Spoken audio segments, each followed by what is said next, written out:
Welcome back to the Solo Promoter YouTube channel. Ladies and gentlemen, my name is Grant. It is a pleasure to have you here. Thank you for being here. Thank you for subscribing. Thank you for watching. And a big shout out to all our Golden Circle channel members who are actually getting to watch this video being produced in real time and live. I got these bootlegs today, and so I'm going to open them, and maybe we'll do a little bit of gameplay. Now, here's what I'm going to say. Every time I do one of these bootleg unboxing videos, people inevitably message me and email me and say, how do I get these bootlegs? Okay, so here's what I'm going to tell you right now.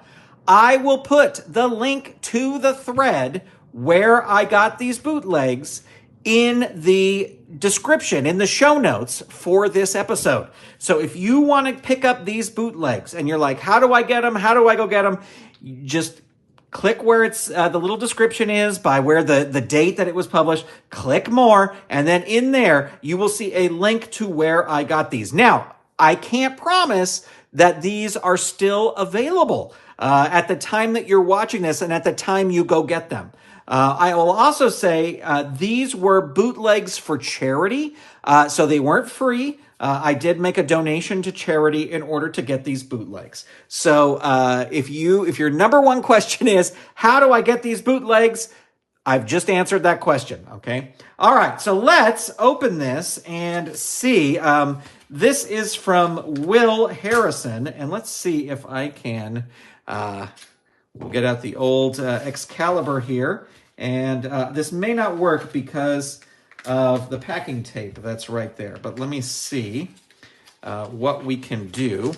I'm trying not to show off Will's address because Will might not want his address live on the internet. All right, let's check these out. Let's see how they do. Again, these are bootlegs for charity. And they may or may not be available when you are watching this. So there you go. All right. Here we go. All right. So here is Steve Austin and Flying Brian Pillman. These were previous bootlegs for charity. These came out in fall of 2021. And then we have Alex Shelley and the Bastard Pack. These came out in the summer of 2022. I just bought some extra copies. Maybe I'll do a giveaway on the channel. Who knows? This is the Montreal Screwjob, Bret Hart and Shawn Michaels. And these came out in spring of 2022. And these are Brock Lesnar and Paul Heyman. And these came out in spring of 2023.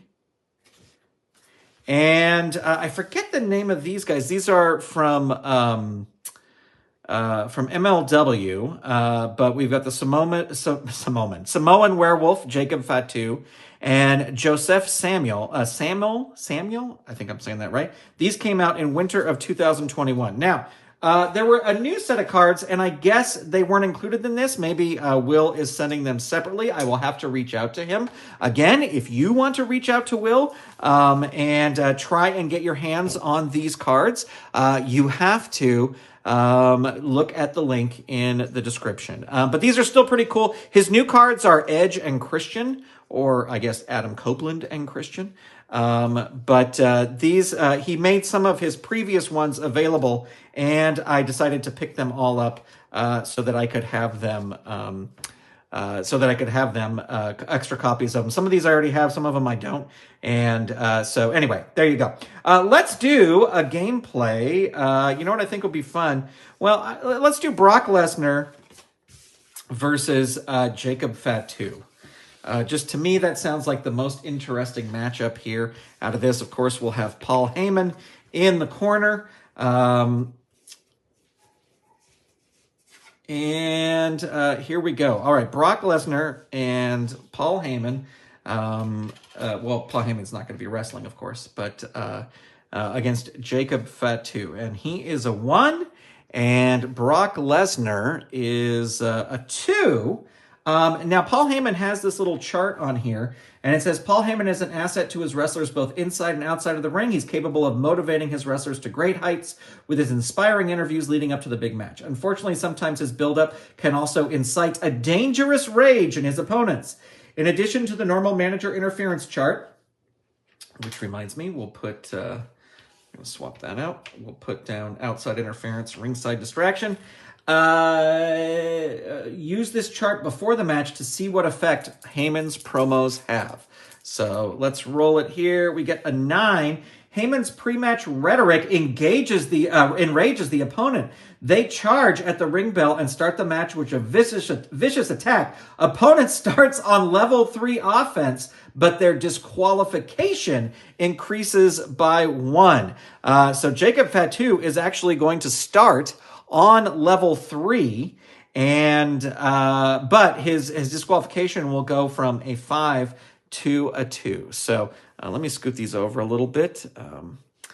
So we can roll this here. We got a 3. That is the Samoan Slam against Brock Lesnar. 4. Hurt 2. 4. Into the turnbuckle. He's going to roll up instead. Rolls a 1. Chop 1.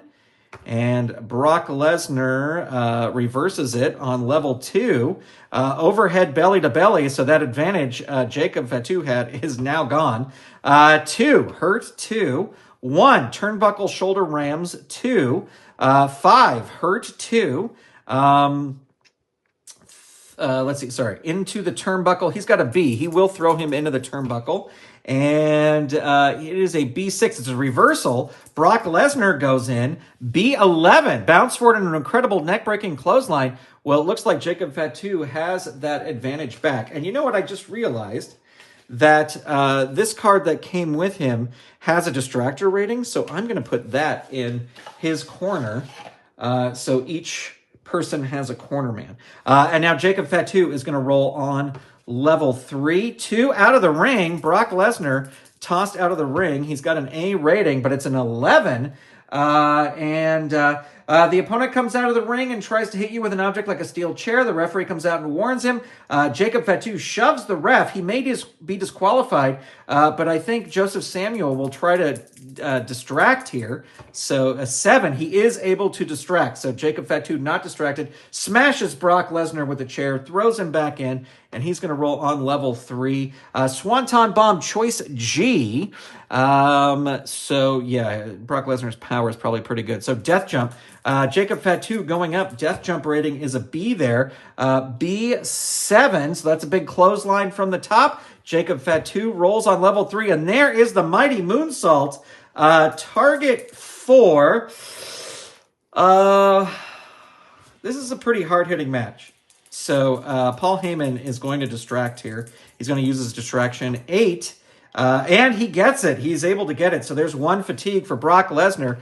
Jacob Fatu tosses Brock Lesnar back out of the ring. And A10. Again, this is another possible disqualification.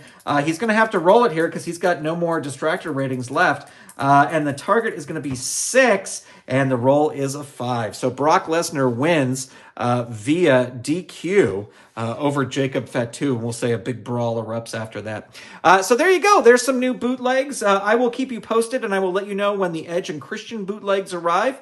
Again, if you want to check out these bootlegs, please look at the link in the show notes for this video, and you will check it out there. That's going to do it, folks. Thank you for being here. Thank you for watching. Thank you for subscribing. And a big shout out to all the Golden Circle channel members who help make the videos on this channel possible. We will talk to you soon. Goodbye, everybody.